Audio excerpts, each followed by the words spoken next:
just, this whole your angel investment portfolio, all this in entrepreneurs, and I'm guessing you at least get to know that what ideas they're working on. If you zoom out, think about, where, like, what are the big opportunities, which, like, looking ahead for 10, 15 years, people who want to sign up for solve hard problems, which are different areas they should look at? I think it's a great question. The question to ask is, what would make Mukesh give me 20% of his income or 20% of his wealth? Right? And if I ask that question, Mukesh Bansal. The bigger words. Mukesh Amar is actually, that's a good question for him also. Right. And I'll tell you what it would be. It might be health. Right. Yeah. And if you could improve his health by 50%, right, could you ask for 20% of his wealth? Yeah. Probably yes. Therefore, you have to think about a human motivation as, like, imagine a Gangotri river at the core, and then it goes into all these different streams and rivers and everything, right? So businesses are nothing but dams built on these streams of water flows, right? कोई छोटी stream पे बनाता है, कोई बड़ा river पे बनाता है, yeah, कोई Gangotri पे बनाता है, right? And at Gangotri, the motivations are very simple. I want my health. Right. I want my kids to do well. Yeah. I want to be able to get recognition. So core human motivations are as simple to what mammals have. Right. Yeah. And then through the rivers, it becomes, oh, I want to be able to look good for this event that I'm going for. Yeah. So you can take which problem. For example, if you are a designer that sells apparel for weddings, yeah, or evening events. Yeah. Now, in terms of gross margin, you will make more money on the event, but the shadi is not done frequently, so you may have a TAM problem. But this might have, I guess Zara would just win on this. So, and another mental model is, where are the largest profit pools of India? Yeah. Or the country, or what are the richest people and what do they do? So profit pools do not change. They're like somewhat like laws of physics. They remain. Yeah. The way to attack that profit pool changes. Right. For example, will we be a big consumption nation till we become a dating culture? Yeah. No. Because you don't need to, like, be impressive to be able to get success in your marital journey, because arranged marriage is solved for that. Yeah.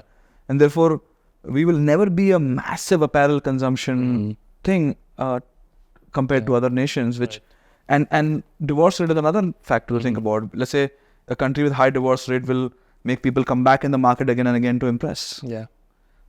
Which makes the cycles of consumption to look good and be healthy. Do you think India is going towards, the becoming like dating culture fast, or is it a slow process? It'll be slow. It'll be slow because we live in these cocoons of our Bangalore, Delhi, Bangalore, but we don't realize that. Look at the gender ratio of participation of labor. Like, we have less than 10% urban females actually having independent income. Yeah. So by design, the pools are more likely to not meet, likely to not know each other. And the surface areas are limited. In our private worlds of like these, I don't know, startup world, or I don't know, 2 million people, we feel ke boss ye so sab kuch badal gaya hai. But they're mimicking mostly a Netflix culture. That's not India. Yeah. But going back to the possible opportunities, like, one is this like very macro view, saying, let's say someone, if you can really help extend, human lifespan. Yeah. As a tough problem, large problem, applicable, right? It's a very big blue sky thinking. Versus health, well, let me pick a very tiny example. I don't know. You figure out to make a better, I don't know, some surgical glove, which is half the cost, which is also a good opportunity. Someone can build a $100 million business. Yeah. How should one think about, in terms of like here and now, clear problem to solve versus, big picture, blue sky thinking? I think it's about what will personally give you joy, first of all. I think it's important to decide that I will find joy doing this, and I look forward to going to work next day. Right. That's one factor. The second thing is large market sizes, right? If you build a surgical glove business in India, you would not become a good business, large business. because the market is very competitive and the price points will be very cheaper. But let's say you do this for the US and figure out a way to do that, it'll be significantly more lucrative, right? And therefore, smallest SaaS company in US can be a very large outcome. Over here, people are still yet to figure out if you use SaaS or not. And value of time is not understood as a concept yet, right? So we are going to go through markets very different. So when a country doesn't value time, convenience-driven businesses will not become large, right? And therefore, like, look at the state of grocery delivery. Like, it'll still struggle to be large profit pool because I have so much time at hand because we don't value time yet. And I think that's going to take a while. Like, for example, most people who are earning well can afford multiple staffs, but they will not do that yet because culturally we come from constraints, right?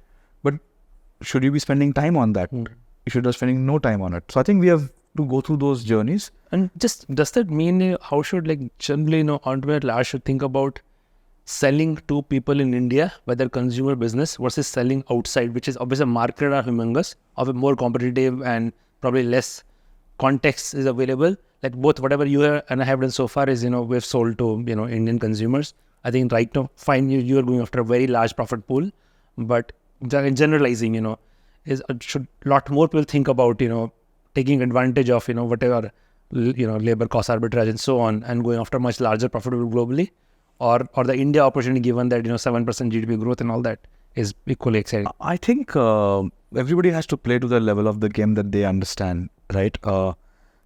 If you have not built anything yet and you start thinking, well, I'll go for this profit pool or whatever, but you've not understood basics of building. So I think it's levels. Could I have imagined doing what I'm doing right now when I was starting my journey as an entrepreneur? No. So I think we have to choose our levels, basis our understanding and unique insight into that market.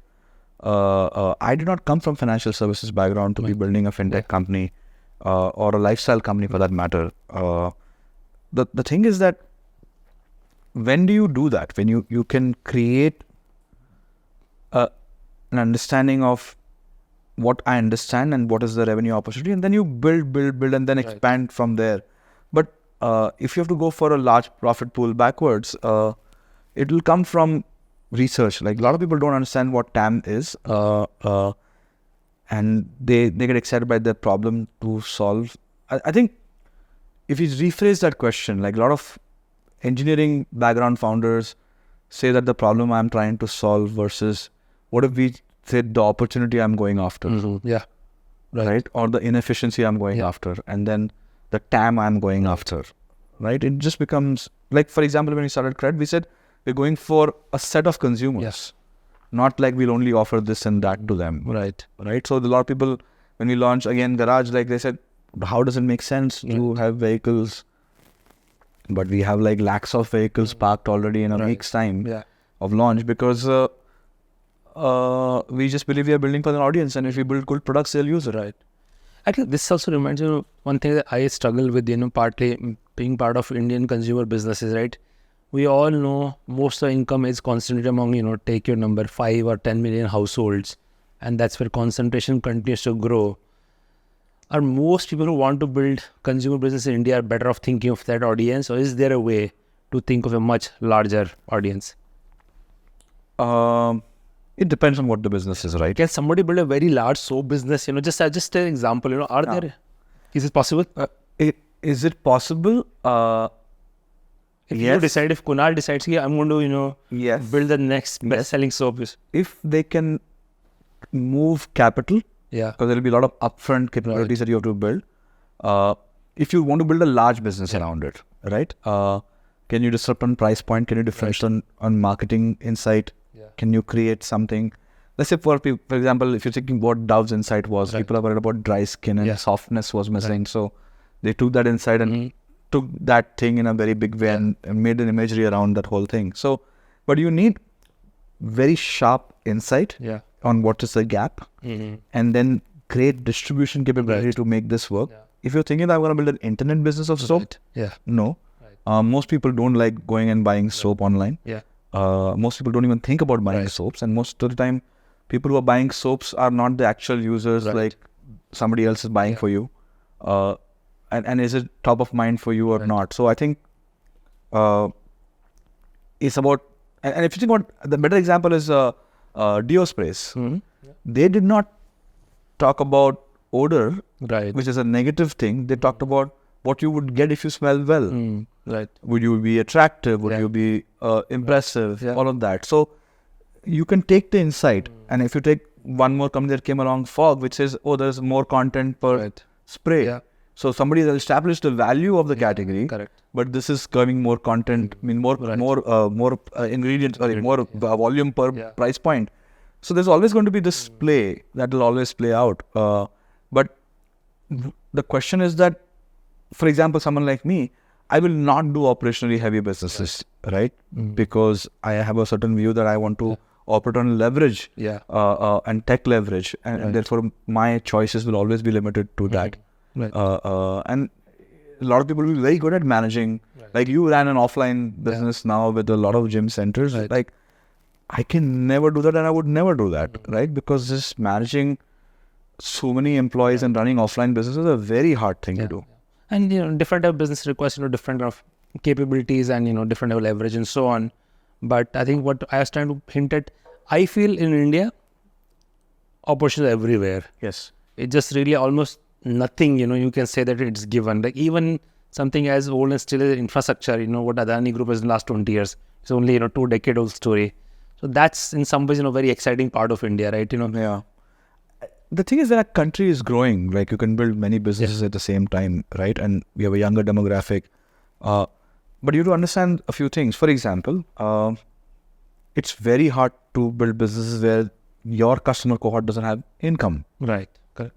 Or let's take an example of apparel as an interesting thing, and you've been in this business. Like somebody told me that in India, men's apparel is significantly bigger than female apparel. It's just absurd. Everywhere in the world, it's 5x bigger. And Unfortunately, but it is absurd. Yeah, but that is, if you do not understand the macro fact that less than 10% of Indian urban women have independent financial income, and their opportunity to go out is limited because they are not working, is going to make you realize that, oh, it is because of this, and therefore it is causing this behavior.